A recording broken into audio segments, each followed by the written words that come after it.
Before we start with the presentation, and I believe that these slides are not circulated as a copy as yet.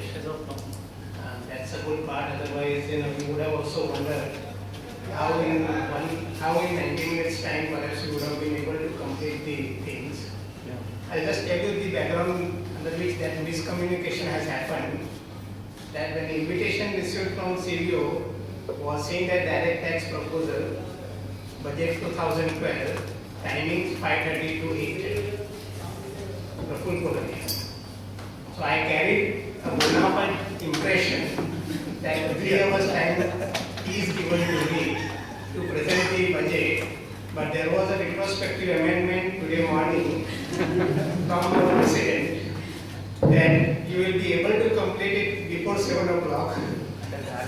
And I did not have any choice but to say yes, I will try to do that. And it is in that retrospective fact that we will have to rush through the provisions, and I wish to take up those provisions which are of significant nature, and those which are either not so material or are only of a procedural nature, which are likely to come into effect maybe after a year or so. We will try to escape from our today's presentation or discussion. I will start with the provision of. I am not going to take the tax rates related slide. You can directly come to section 40A1A.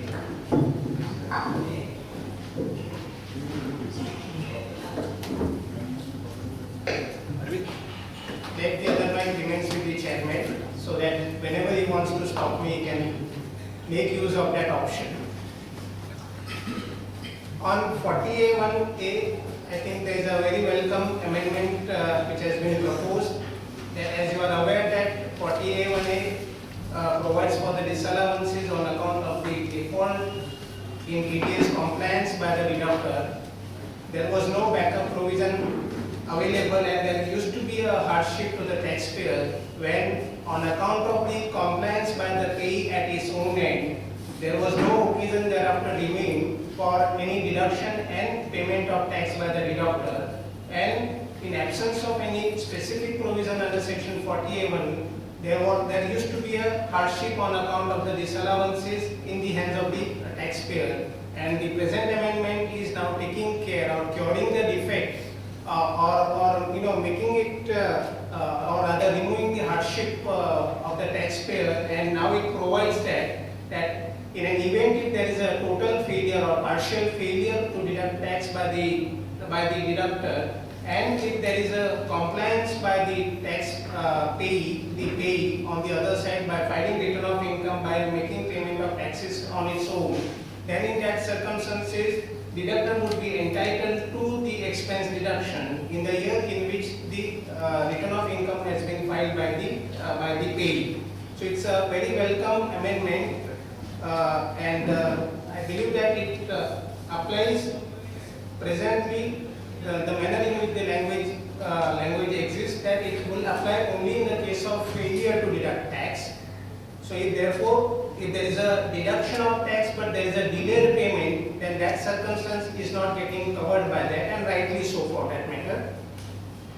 Secondly, it applies also to the partial deduction in an event where the taxpayer has partially complied with the requirement, either on account of the shortfall arising or on any other reason. If the proper tax was not deducted in year 1, then in that event, to the extent the compliance is made by the deductor, he will be entitled to proportionate deduction in that year in which he has made the partial compliance.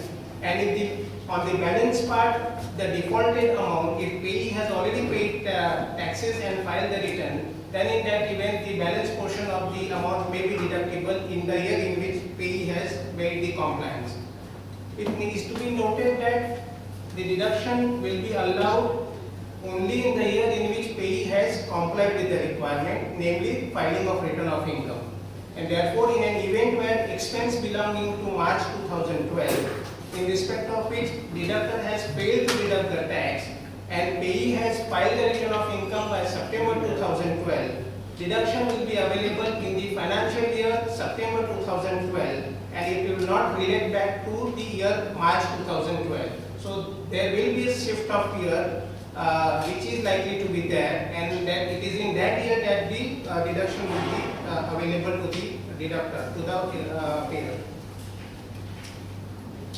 Though the amendment seems to be applicable from 1st April 2013, given the fact that amendment is trying to cure the defect in the law or trying to remove the hardship which existed in today's law, that it is possible to take a view that amendment will have a retrospective effect, and to the extent where the ongoing proceedings are there, perhaps one will be able to take an additional ground that I should be entitled to deduction on the strength of the deduction being the compliance being made by the payee, and to the extent if the evidences are also presented in the appeal of the past years, I believe that it is possible to claim that the deduction should be allowed on that basis. One of the requirements of 40A1 is that the assessee shall not be considered to be assessee in default in terms of the second amendment which has been carried out under section 201(1)(a). Under section 201(1)(a), as you are aware that there is a provision for levy of interest in respect of any default or delay in payment of tax. And there we have already settled legal position, including the Supreme Court decision in the case of Eli Lilly, wherein they say that where the payee has already paid the tax, then to that extent there can be no recovery from the hands of the deductor or the person who failed to deduct tax. But at the same time, Supreme Court also confirmed the position that in so far as the levy of interest under 201(1)(a) is concerned, that interest will be leviable on the defaulter from the date of from the date on which tax was deductible till the date on which tax is paid by the payee. And there used to be always a controversy as to what would be the terminal date for computing or calculating interest under section 201(1)(a). And to remove that ambiguity or litigation thereon, now the budget proposes that the date of filing of return of income by the concerned payee will be the terminal date up to which interest may be calculated under 201(1)(a). And to that extent, there has to be some certificate available from the chartered accountant certifying two or three factual position, namely that the income on which tax was deductible has been considered in computing the total income by the payee, tax due thereon is also deposited, and return of income for that year is filed by the payee. On the strength of this certificate, then thereafter the deductor, the defaulter, will be ceased to be assessee in default under section 201(1)(a), and on the strength of that correspondingly you will thereafter be also entitled to deduction under section 40A1(a), because then you cease to be an assessee in default under 201(1)(a). The next segment is on deduction under section 35AG in respect of investment linked tax holiday.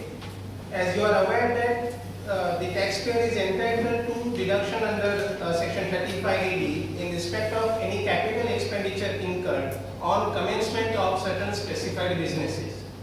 Now, present budget is providing certain weighted deduction of 150% as against 100% till last year in respect of certain specified businesses which commences the operations on or after 1st April 2012.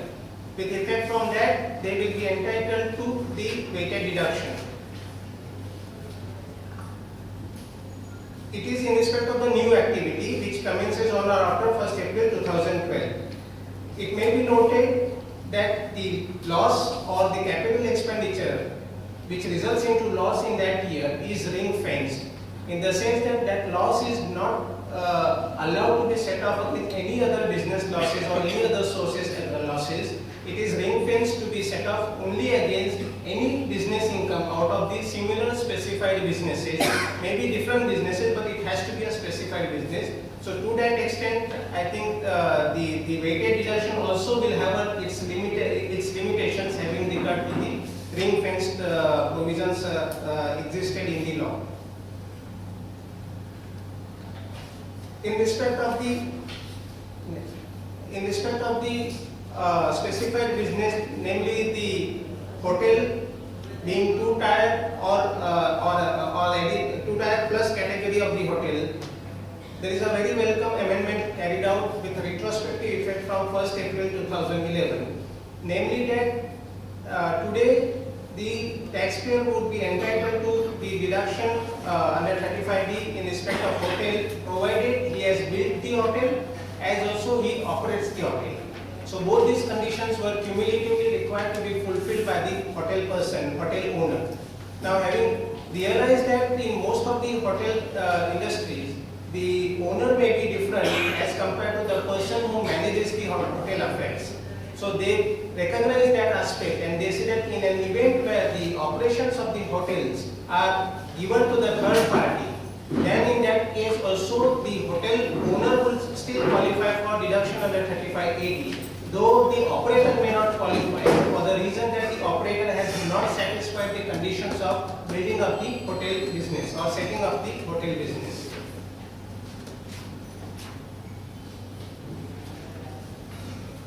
Tax audit limits are rationalized. For business now it's 1 crore, for professional it's 25 lakhs. I don't know it is welcome amendment or it's causing some concerns for the profession. But my gut feeling is that now taxpayer will start showing more turnover, that having realized that the limit is relaxed, he will also show and show his flourished business on the actual basis. Next, on presumptive taxation under 4480, some amendments are made, namely two rather. The value limit for turnover is also rationalized with the increase in the limit for the tax audit purpose. And secondly, certain very well deserved amendments were required, because when last year 4480 was revamped totally, at that point in time the definition of the business, any business, was not expressly provided therein, and therefore the doubt persisted whether the profession will get covered or not. Though most of professionals believe that the profession would not be covered under the definition of the business, and therefore in any case there was therefore doubt persisted earlier. Now the budget clarifies the position that business will not include profession, and that too with retrospective effect. In addition to that, according to this budget proposal, even a person earning income in the nature of commission or brokerage, or person carrying on any agency business, these categories of the persons will also not qualify for 4480. Now the manner in which the disqualification is mentioned, it disqualifies the person and not the activity.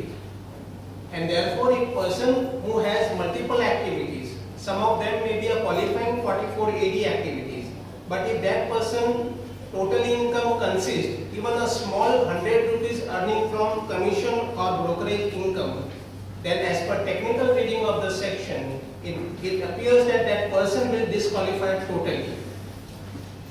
That seems to be a little harsh provision, as against that a person who doesn't wish to follow the 4480 maybe, he can plan his affairs in a manner that he can avoid applicability of 4480 by making presence of some commission or brokerage income for that year.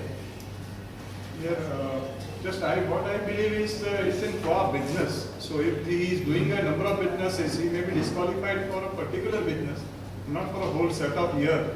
Ideally, I agree with you. Ideally, that should have been the intention. But if you refer to the language which is presently used, they are trying to say that the provisions of 4480 shall not apply to ABC, not apply to a person earning income, not apply to a person carrying on agency business.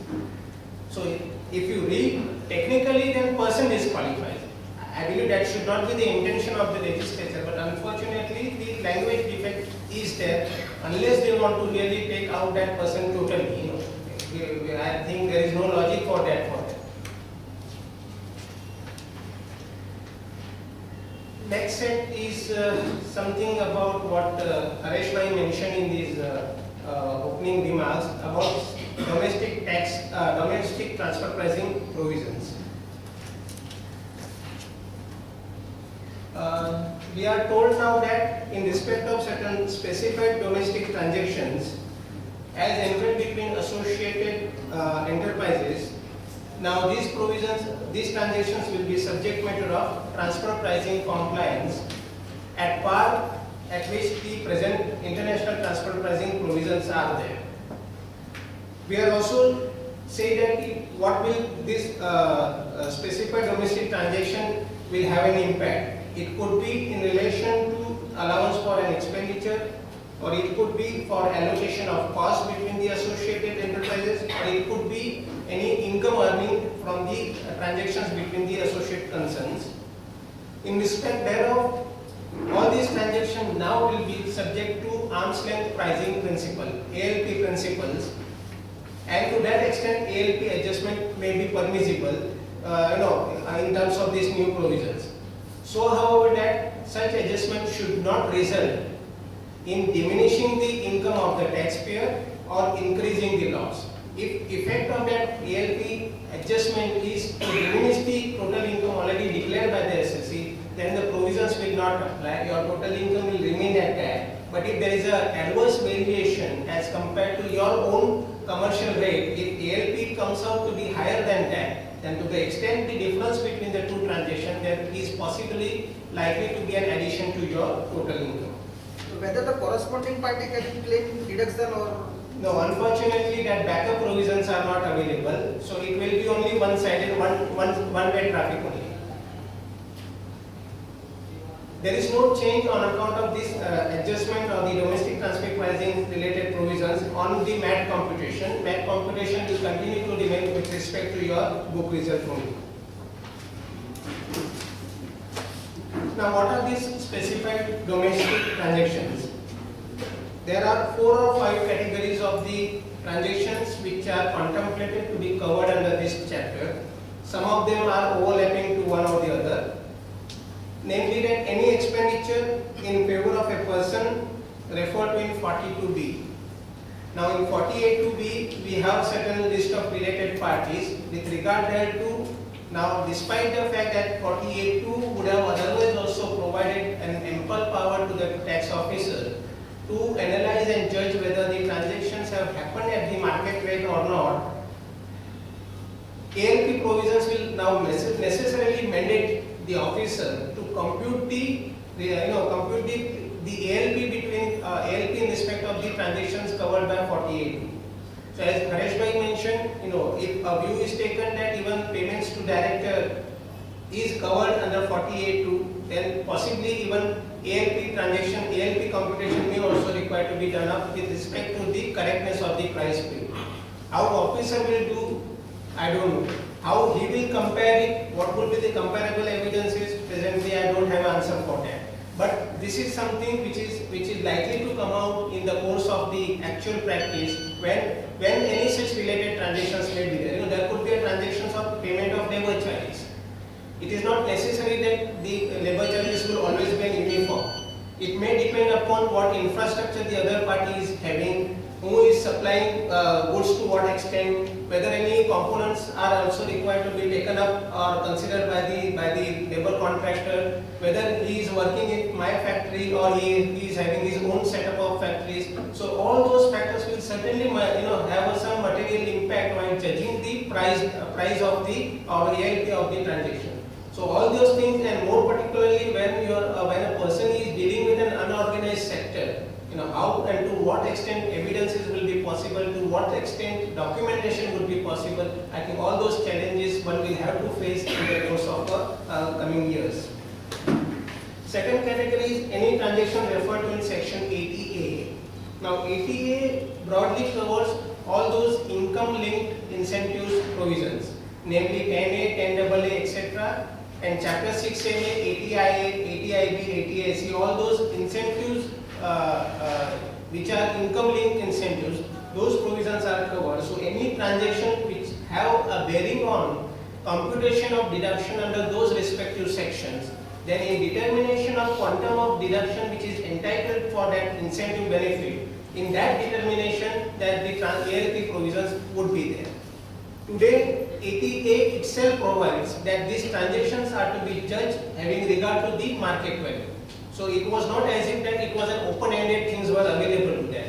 So even if ALP provisions were not to apply to any categories of the taxpayers, which we will consider which are the taxpayers which are not covered by ALP, to those categories of the taxpayer, still they will have to independently comply with the test of ATA, test of some other ATI 8, ATI 10 on the basis that these transactions are carried out at market rate as commensurated rate, and therefore there should be no adjustment required in determining the quantum of relative incentive. Third is any transfer of goods or services referred to in ATI 8. These are the inter-unit transfers. One qualifying unit having some transactions with a non-qualifying unit, those transactions are also required to be determined at arm's length price. There should be appropriate market value concept or sale to outsiders concept should also be taken into consideration while determining that price. That was the existing position.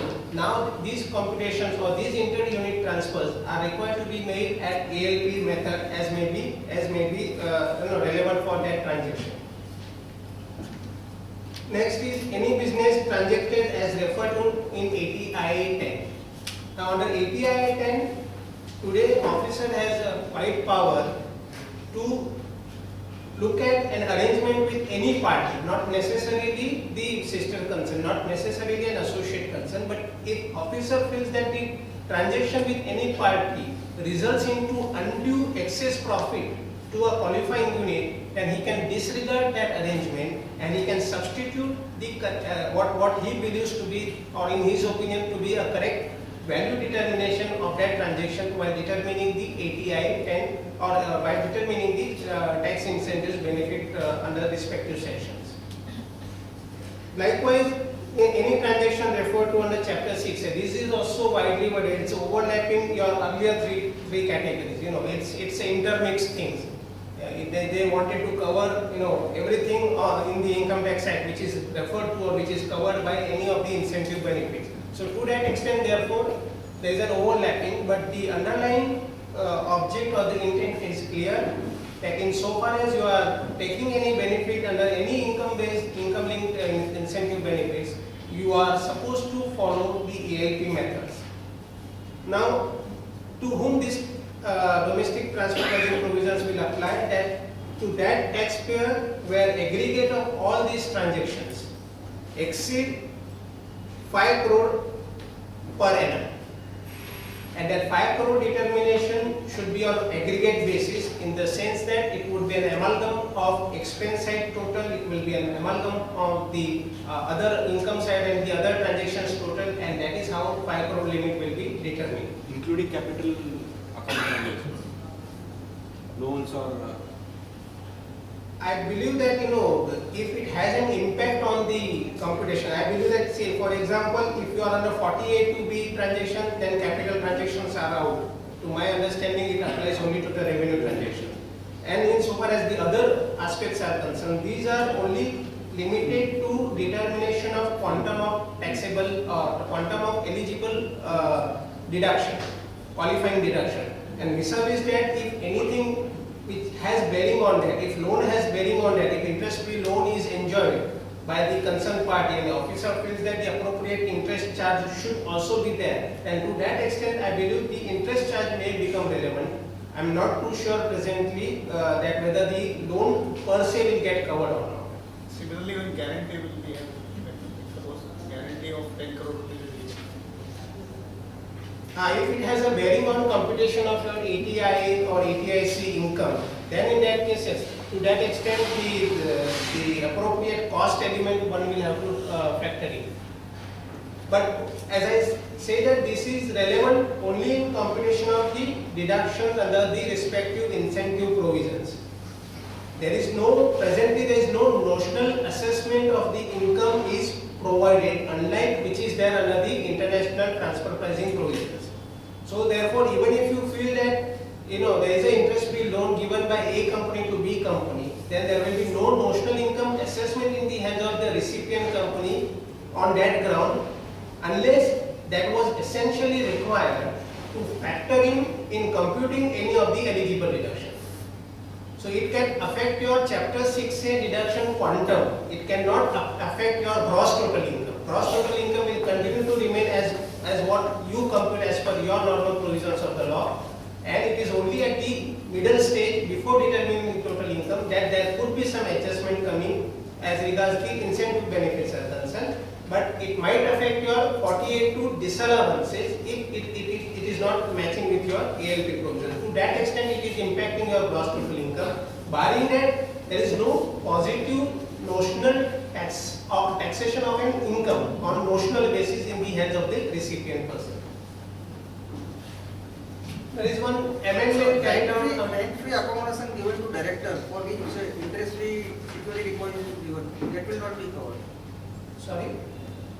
Rent-free accommodation given to director of the company, Okay. for which Perquisite is taken into consideration in the salary taxation. not salary taxation, this will not be covered here. If cost is incurred in respect of the rent-free accommodation, which is Interest-free deposit given to the landlord. only depositable. I think, yeah, while determining the reasonableness of remuneration paid to that director, if that is also one of the factors to be taken into consideration, it might get covered.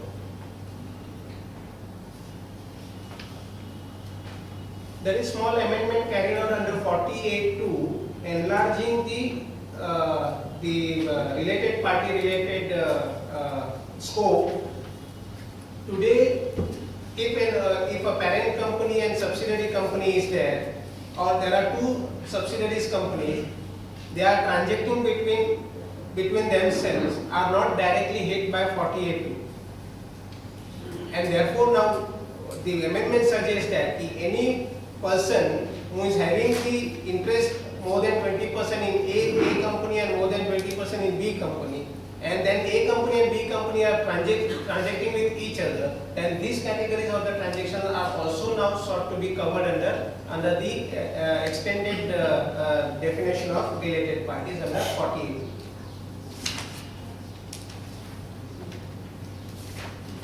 This we have already touched upon. Yeah. There are certain provisions of the provisions which are available for international transfer pricing computation. Some of those provisions are made applicable to domestic transfer pricing also. Those are for ALP computation. Those 5-6 methods are to be considered also for determining the ALP here. Then certain document maintenance related provisions are there, where the taxpayer is mandated to document the transactions with the associate concerns, and the taxpayer is also to obtain the audit report or chartered accountants report in support of your ALP computation. Plus or minus 3% tolerance limit related provisions which is applicable, which will also be applicable to domestic transfer pricing transactions. As against that, certain other transactions or applicability of safe harbor rules, as also the applicability of advanced pricing mechanism, these provisions are presently not made applicable to the domestic transfer pricing. There are corresponding penalties related provisions which are also made applicable to them for non-maintenance of the record, non-maintenance or not submitting the audit report, or any variation in the total income as a result of this adjustment. All are subjected to penal consequences which have been appropriately provided for. Now, these were the business income related some relevant provisions. Now we'll just shift to the capital gains related certain provisions. In respect of this transfer pricing, when we are talking about domestic transfer pricing, then there are two parties, both are affected. Whereas one party claims a purchase, the other party claims a sale. So the party claiming purchases would be subjected to that regulation. Party claiming it to be a sales will not be subjected to regulation, because that part of it is outside the purview of SDT, specified domestic transactions. Yeah, but if the selling party is ATIB unit or ATIC. Of course, Yeah. to that, Subject. yeah, if it is to a specific ATIB or ATIIT. Subject. Yes, but otherwise, if you are not claiming any deduction there, you are, both the parties would not be subjected to the regulation. Both the parties will not be required to submit the reports and maintain the documentation. But independently, both of them are otherwise covered. Independently, then that transaction may come up. So for aggregation of 5 crores, that will not have to be taken. That same transaction will not. Yeah, sale transaction of non-qualifying unit will not factor in as a part of 5 crore limit here. That's right. This is another example of retrospective amendment after 12 years period.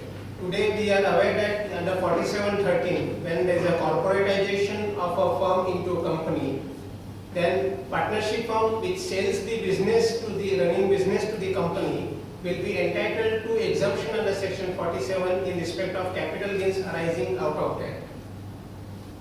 Today the position was that the company having purchased the business was entitled to claim cost at the price actually paid to the partnership firm, because that is what is normally the commercial cost which incurred by the company. Now after 12 years period, the amendment suggests that in the hands of the company, cost will not be the actual cost what you have incurred, but cost will be cost to the previous owner, being the partnership firm, and your entire computation will be based thereon. Now, having stated that, they have not further stated that should there be any violation of the provisions within the statutory period of 5 years, whether company will be able to fall back on the cost step up or not, that backup provision is not carried out today. Further, the amendment presently restricts only cost to the company. So if shareholder who has received the shares or the partner, erstwhile partner who has received the shares in the company, the cost of shares will continue to be the cost which was originally incurred in the transaction. That cost has not been reduced or has not been related back to the cost to the partner's capital account. So that amendment is not carried out. And surprisingly, there is no backup amendment neither under section 43(1) which defines the actual cost, nor under section 43(6)(c) which defines the written down value. And therefore, a moot question is that having company received the plant and machinery at particular cost, and having in absence of any backup provision under 43(6)(c), can company still claim depreciation with respect to the actual cost incurred by the company and not with respect to the WDV of the partnership firm? That amendment is left out perhaps, or is left open for another retrospective amendment after another 12 years period.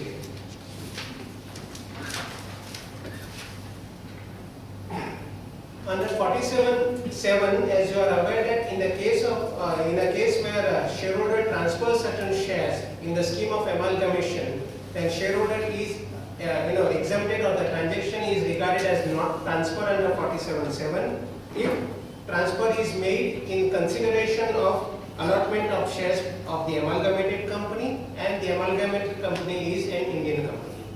Now we are told that if transaction or amalgamation were to be between the shareholder and the company, and as a result thereof the company cannot issue shares to the shareholder because it will be issuance of shares to the seller, then in that event that transaction will still be covered by 47(7). It is not necessary in that transaction that the allotment of shares should be made to the shareholder.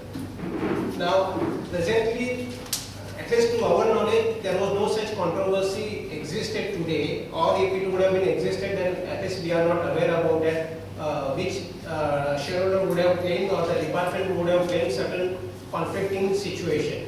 But the amendment carried out is a clarificatory, seems to be a clarificatory, or at least it relieves the additional burden on the taxpayer to prove about that thing. But unfortunately, amendment is carried out from 1/4/2013. And therefore, doubts may arise what would happen to the past transactions. That apart, there are certain other sections also where identical situation can be contemplated. So those sections are not yet amended. Say for example, section 47(6)(a), where two amalgamation transaction were to be between two foreign companies, identical thing can happen there also, but that amendment is not carried out. And likewise under section 79 also, section 79 which debars the carry forward of the loss to the closely held company if 51% shareholding is not maintained.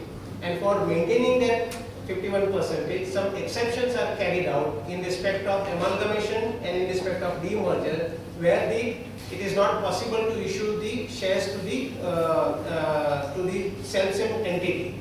And with a view to avoid any difficulty, some exceptions are created under 79. And in that 79, again, the backup amendment is not carried out, and there is likely to be therefore some difficulty under those sections as well. Similar amendments are there for demerger, identical scenario, therefore I don't wish to repeat the same thing. Section 50D, it's again a surprise from the finance minister. It says that wherever in a transaction, if consideration received or accruing is not ascertainable or it cannot be determined, then the fair market value of that asset will constitute your consideration. Presently, we are unable to realize what the purport is, possibly because there were certain rulings in the recent past wherein some observations were made by the courts. In PNB Finance, it was said that in a slum sale, the consideration is lump sum, you are unable to identify the individual asset consideration or consideration is not determinable, and therefore that was one of the cause which was considered by the Supreme Court to be an important aspect in computing the capital gain. Likewise in Vodafone also, there are shares, transfer of shares includes transfer of various components for which the consideration is not determinable, so some observations are carried out there. So perhaps in a over anxiety, the finance minister felt that if these are the observations which are likely to be used by the taxpayer in the future for any other litigation, it's better to plug down that thing by inserting a section 50D, say that if any such thing were to happen, forget about anything, adopt the fair market value, and that will be your consideration for transfer. Now interestingly therefore, what is the scope of applicability? The issue may arise whether gift transactions are covered or not. My personal view is that the section requires a presence of consideration to begin with. It says that where consideration is received or accruing to the taxpayer. That means there has to be some consideration received or it is capable of being received. It is only then that the substitution will to happen with respect to fair market value. And in case of gift, there is a total absence of consideration, and therefore I believe that gift transaction should not arguably get affected by 50D. Contribution of capital asset to the firm, as you recall that in Sunil Siddharth, Supreme Court has originally taken a view that when partner contributes any asset to the partnership firm, then the amount credited in the partnership firm does not represent consideration, because in that event consideration is not capable of being ascertained, it is not capable of being determined. And it was that case that thereafter 45(3) came into picture. It has been came onto the statute, and then by fiction of 45(3) now we are told that whatever amount credited in the books of partnership will constitute or deemed to be your consideration receipt. So having already set that transaction under 45(3), being a specific provision, arguable that 50D being a general provision will yield in favor of 45(3). Likewise, transfer of a business undertaking for slump consideration is specifically getting covered by section 50B, and therefore perhaps even to that extent being a specific provisions will certainly prevail over general provisions of 50D. The fiction is limited to capital asset and not to the stock in trade. Even if any adjustment is carried out under section 50D in the hands of the transferor, the transferee will be still will be in a position to claim deduction of the cost actually incurred by the transferee. There will not be a backup an automatic adjustment or cost step up in the hands of the transferee. Valuation officer related is a small point. I don't wish to bother you for that. In respect of power industry, there are two full amendments. One, the welcome amendment is that where the sunset date is extended from March 2012 to March 2013 to set up the plant. And secondly, in respect of the additional depreciation entitlement to the person, presently the additional depreciation at the rate of 20% of the original cost is available to a taxpayer who is a manufacturer and engaged in the manufacturing activity. Now it has been extended also to the power sector. Once you are entitled to the depreciation under, or once the power sector opts for the depreciation under the written down value method, because the option is available to the power sector in that scenario to also adopt for SLM method. But if they adopt SLM method, then the additional depreciation will not be available to them. But if they are going by the written down value method, then additional depreciation is available. And once they are triggering that point, then depreciation is mandatory. They cannot avoid to not to claim the depreciation.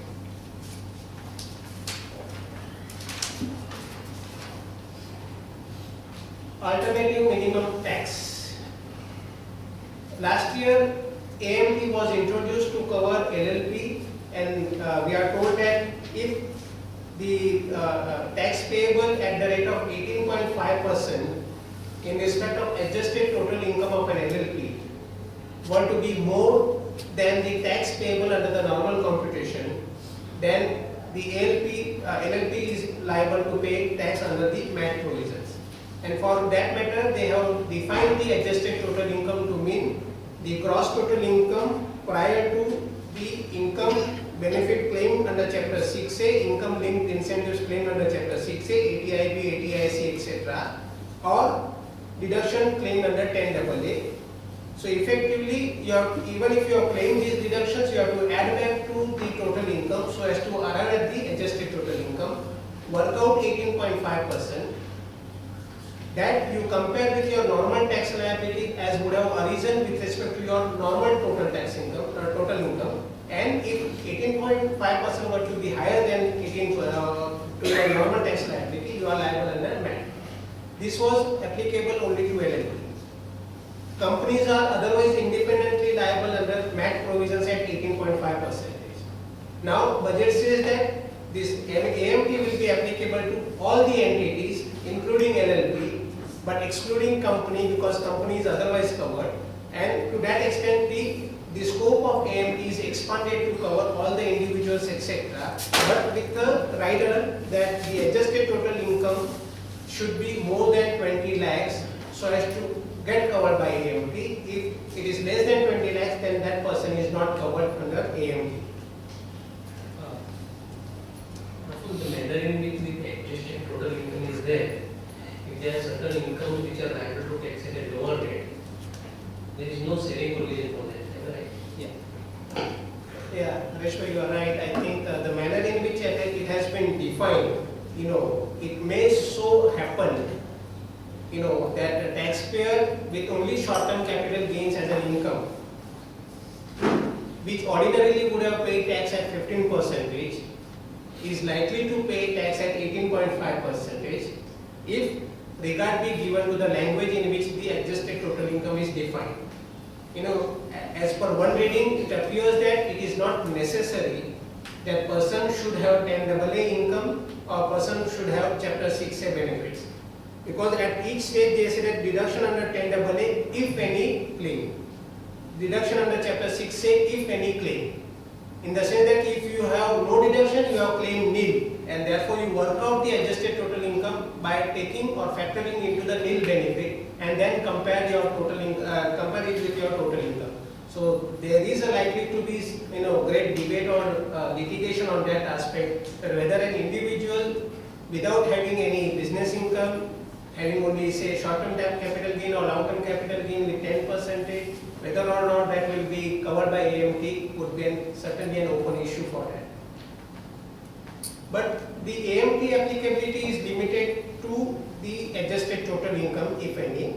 So therefore, your long-term capital gain, which is covered under 1038, exempt long-term capital gain, share of profit, dividend income, those incomes still continue to remain outside the purview of AMT taxation. Certain changes are carried out under MAT provisions.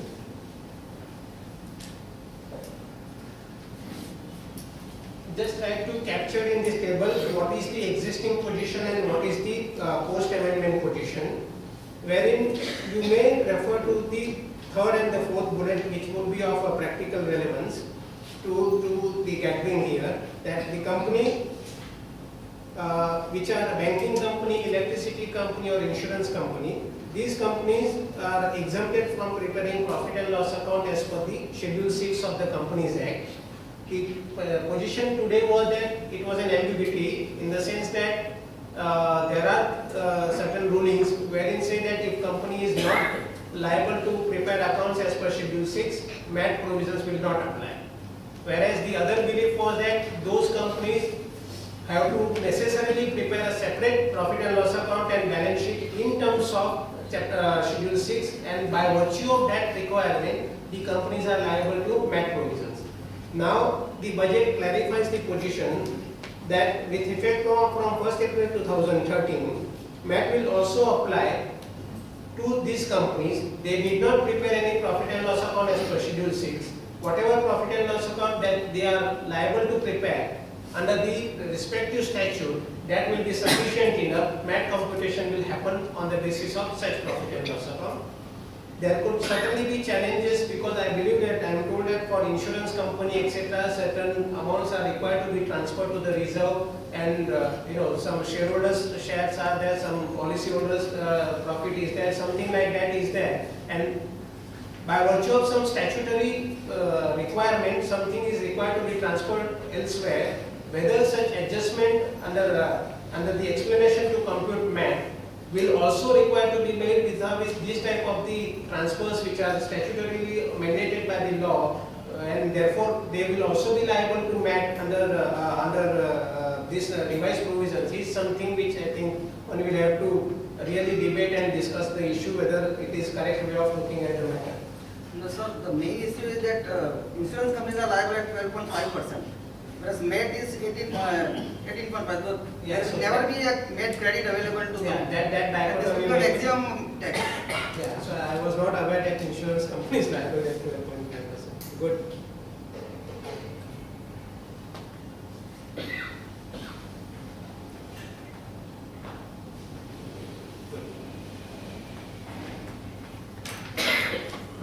Yeah, on the next slide,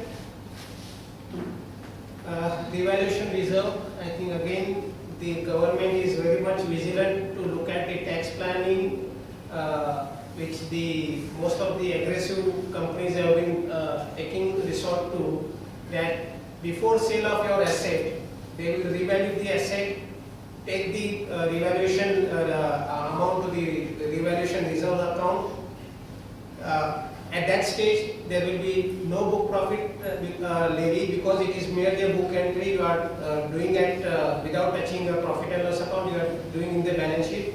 That position still survives. Then, whenever depreciation is required to be computed and loaded to your profit and loss account, today the provision is sufficient enough to take care that effective depreciation loaded to profit and loss account will be the cost of the WDV actual, ignoring the revaluation reserve. That position also survives. And thirdly, when the asset is disposed of or retired, at that point in time, whatever debit credit happens, it used to happen in the revaluation reserve account, and nothing comes or pass through the profit and loss account. And it is that situation that budget is trying to catch hold of, that if anything were to happen on the disposal of the asset, which you are directly taking to the credit of the revaluation reserve, then any amount standing in the reserves account on account thereof will be considered as a part of the book profit, and you are liable to take into consideration this in computing your book profit under or for the MAT purposes.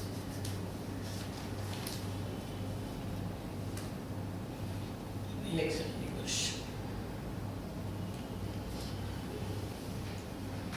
This is absolutely complicated things, the revised Schedule 6, which is being made applicable for the accounting period which commences on or after 1st April 2011. Now, in this, the second column and the fourth column are not getting affected on account of the proposed amendment, where whether you follow financial year or whether you follow calendar year,